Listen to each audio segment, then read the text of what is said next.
Et c'est avec Emmanuel Le Chypre, bonsoir. Bonsoir Damien. L'écho du soir qui s'invite dans la campagne, puisque le premier problème des Français, ce n'est pas l'immigration, ce n'est pas la viande halal, c'est l'emploi, le chômage, c'est ce que montrent les enquêtes. Et ce qui vous inquiète, vous, c'est que toutes les mesures qui ont été annoncées cette semaine par les candidats sont défavorables à l'emploi. Ah oui, c'est une semaine sinistre pour les politiques de l'emploi, pour les perspectives de l'emploi, alors que précisément, on va franchir la barre des 3 millions de chômeurs. Alors ça servait bien à grand-chose d'aller défiler à Gandrange et à Florange pour dire il faut absolument rouvrir le haut-fourneau. Cette semaine, patatras, toutes les mesures sont défavorables à l'emploi. Prenez par exemple la mesure proposée par Nicolas Sarkozy qui consiste à vouloir taxer les entreprises étrangères qui font des bénéfices en France et ont leur siège ailleurs. C'est ce qu'on appelle la taxe Google.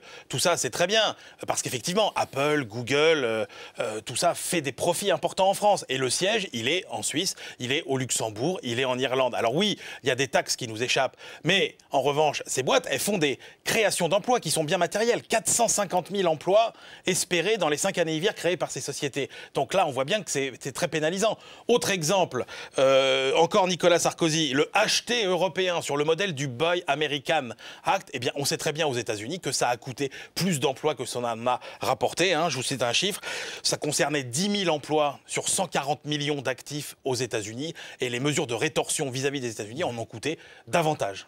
Et chez François Hollande, c'est la proposition de restauration de l'ISF et de taxation de 75% des revenus supérieurs à 1 million d'euros qui vous pose problème. Là, c'est pareil.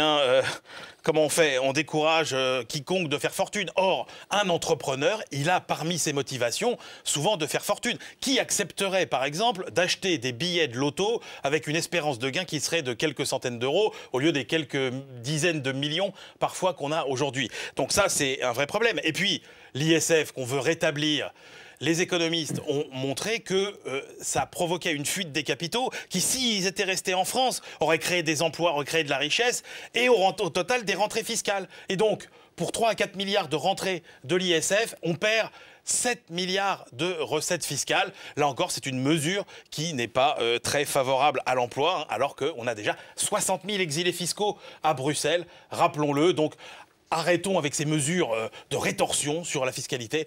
Pensons un peu à des mesures incitatives. Et on oublie la campagne pour le chiffre du jour. Eh bien, le chiffre du jour, oui, c'est un chiffre qui montre que chaque kilomètre en voiture coûte 25 centimes par personne contre 9 centimes seulement pour un déplacement en transport en commun, donc à peu près 3 fois moins cher. Et alors, l'autre particularité de cette étude, c'est qu'elle souligne que finalement, contrairement à ce qu'on pourrait croire, le budget consacré à l'essence, au carburant, eh bien, pèse presque 3 fois moins lourd en termes de pouvoir d'achat qu'il y a une vingtaine d'années. C'est pas ce qu'on ressent quand on va payer nos 2 € le litre à la pompe dans les jours qui viennent. Merci Emmanuel Le Chypre.